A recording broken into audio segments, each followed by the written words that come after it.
there, I'm Jhala Gupta, a physiotherapist specialist in orthopedics. Today I'm going to explain you the forward bending exercises. So most of us are aware of the backward bending exercises, but we actually do not know that what are the effective forward bending exercises. I won't be telling you the basic forward bending exercises that one must be knowing, but today I will be telling you the kinetic control forward bending exercise, the flexion exercises. Now what is kinetic control? As with the term you can understand, with the movement there is a control, right? Kinetic means movement and control means you are controlling something. So when we are working on the spine, our spine has 33 vertebrae, right? 1 to 33. So the 33 vertebrae has individual movement. But in kinetic control exercises, you will be making whole of your 33 vertebrae to act as one segment. Okay, so in kinetic control exercises, your whole vertebral column will act as a one segment. In turn, you will be activating your core muscles and you will be bending forward with your hip joint. Right, so your bending forward movement will be with your hip joint. It won't be with your spine muscles.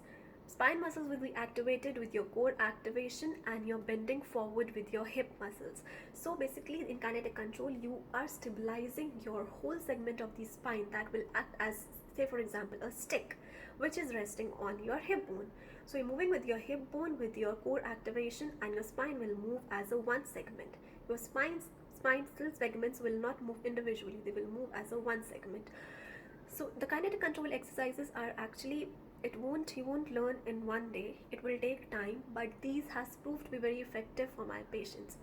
So the first component of the kinetic control exercises is that, first of all, understand that this, between the hip bone there is a sacrum, right? The sacrum is a triangle shaped bone, right?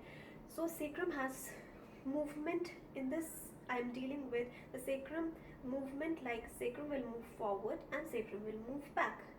So the forward movement is known as nutation.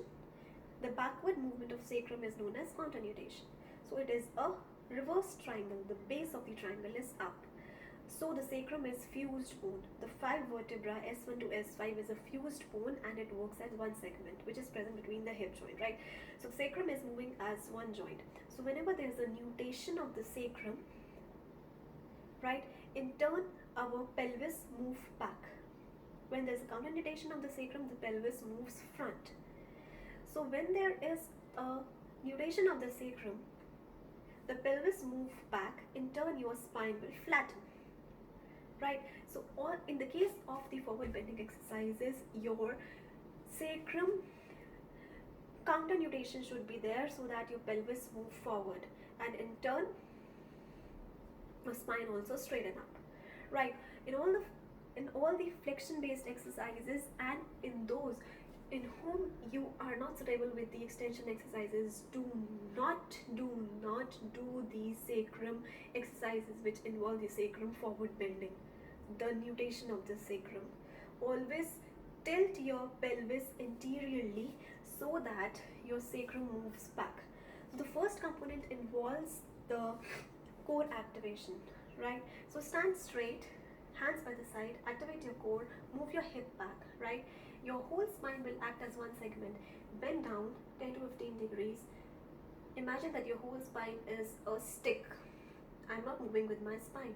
So for example, I feel that after 10 degrees, I start move down with my spine. I'll stop there only and count till 10.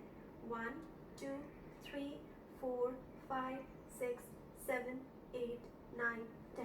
Increase the range more. Count 10. Increase the range more. Count 10. So this is the first component of the exercise and you will count this as 1. In one count, you will do it 3 ranges by activating your core. Your core should be maintained. So how to activate your core? You can watch my blog, the how to cure your back pain at work. I mentioned there, and also I have recorded a video which shows that how you can activate your core, right? So in all the cases of the forward bending exercises, the high arched cases in which you are not suited with the backward bending exercises, you are recommended to tilt your pelvis forward so that your sacrum goes back, because when your sacrum goes back, our spine straightens, and when you tilt your pelvis backwards, your sacrum goes in front like this, the nutation. When your sacrum goes in front, above the S1 S vertebra, there is a L5 segment, right? The L5, it hits the L5 segment. When it goes down, obviously it will hit the upward segment. When it will hit the upward vertebra, in turn it will rotate the spinous process of the vertebrae. You can see in the diagram of Google what are the spinous process of vertebra. When it rotates the spinous process of vertebra either this way or this way, the nerves going out of the vertebra, they get impinged and you feel radiating pain down your legs, right? So all the cases, it is strongly recommended who was not suited to the backward bending exercises due to some conditions. You are not required to do the sacrum nutation, the forward movement of the sacrum. And when there's a forward movement of the sacrum, when your pelvis tilts posteriorly, do not posterior tilt your pelvis. Your anterior tilting is this and your posterior tilting is this. Always tilt your pelvis interior while doing the movement. So the second component of the movement is tilt your pelvis anteriorly. Your sacrum will goes back automatically, and then bend forward, forward, forward. Wait. Bend forward, forward, forward. Wait. Bend forward, forward, forward. Wait, and come back. So 10 counts, wait here, 10 counts, then go down, 10 counts, increase the range, 10 counts. My core is active all the time. My pelvis is tilted anterior all the time. So the first component involves the plain core activation along with forward movement of your hip joint. And the second component involves the forward tilting of the pelvis. Okay, so please take care. When you're not suited with the backward bending exercises, always tilt your pelvis forward. Do not tilt your pelvis backward, because then you will feel like when I'm doing the movements, why I am getting my pain radiated down my legs.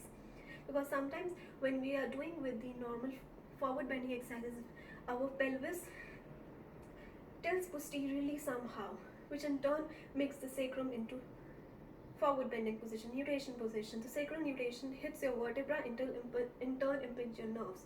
So we don't understand that when we are doing the exercises, why I'm not getting better. So remember always, it will be good if with the forward bending exercises, you tilt your pelvis also anteriorly. Then you will be always in the safe zone. Right? Practice these exercises for at least 10 to 15 times, 2 to 3 times a day.